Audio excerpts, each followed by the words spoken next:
Hello everyone, সবাই কেমন আছেন? আশা করি সকলে অনেক ভালো আছেন। আমরাও ভালো আছি।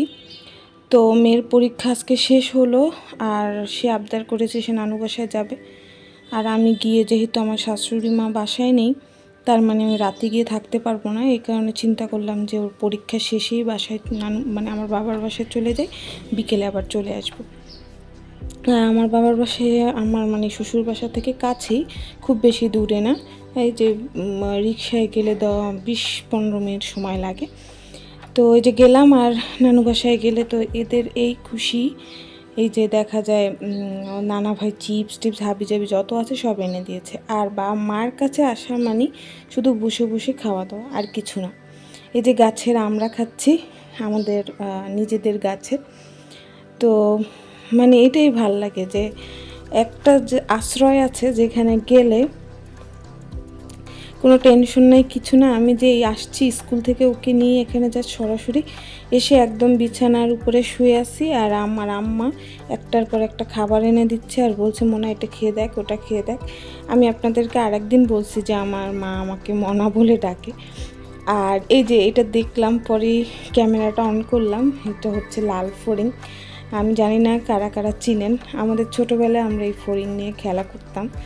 তো দেখে অনেক ভালো লাগলো যে অনেক দিন পরে এটা দেখছি। আমাদের জানালার উপরে এসে বসেছে, তো আমি তাড়াতাড়ি এই যে দেখেন উড়ে যাচ্ছিল, আবার এসে বসেছে। আগে নানু বাসায় যখন যেতাম তখন এরকম নানা ভাই কী করতো, এই যে ফড়িংয়ের লেজে সুতা বেঁধে দিত, আর সারাটা দিন আমাদের ওইটা নিয়েই যেত, ওটা দিয়েই খেলতাম। আর এখন দেখেন আমার বাচ্চারা তো চেনেই না যে এটা কী। আর এই হলো আমাদের গাছের বোম্বাই মরিচ, লেবু, এখন যত যা আছে আমার আম্মা পারলে সব কিছু আমাকে এনে দেখাবে এবং আমাকে দিয়ে দিবে। তো এগুলো নিয়ে আসছে আসলে আমাকে দেওয়ার জন্য। আর এই হচ্ছে গাছের আমড়া, যেটা একটু আগে আমি খেয়েছি। তো সেই আমড়াগুলাই বাবা পেরে আনছে, আর আম্মু আর কি আমাকে দেখাচ্ছে, দেখ না কত আমড়া হয়েছে। আসলে অনেক দিন হয়ে গেছে, আমি মাঝখানে প্রায় 1 মাস আগে আসছিলাম বাসায়।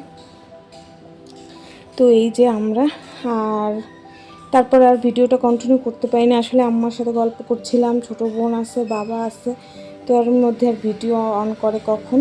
তো তাড়াতাড়ি আমরা বিকেলে বাসা আসতে আসতে মাগরিব আজান দিয়ে দিছে। তো আসার সাথে সাথে ওদেরকে একটু শর্টকাট আমার রান্না নুডলস ওরা খুব পছন্দ করে, তো সেই কারণে আমার খুব সুবিধা হয়।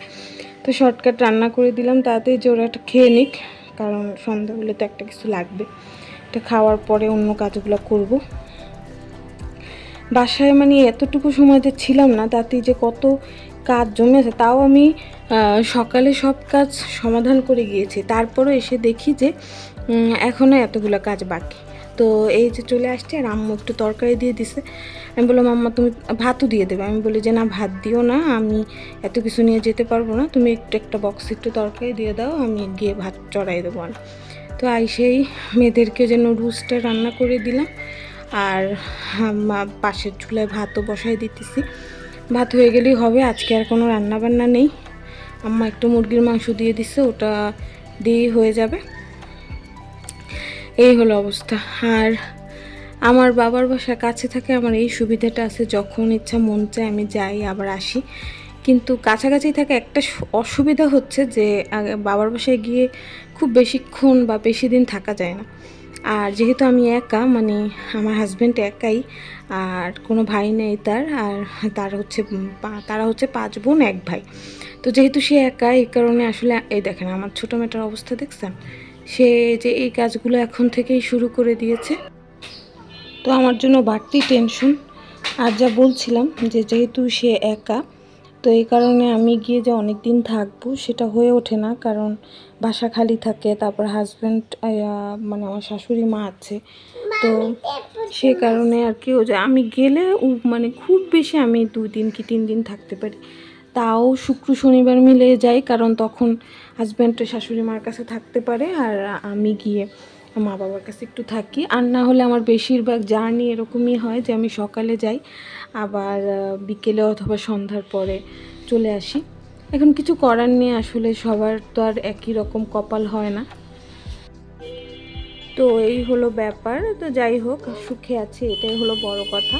আমার শাশুড়ি মা আমাকে অনেক ভালোবাসেন, আমিও শাশুড়ি মাকে অনেক শ্রদ্ধা করি।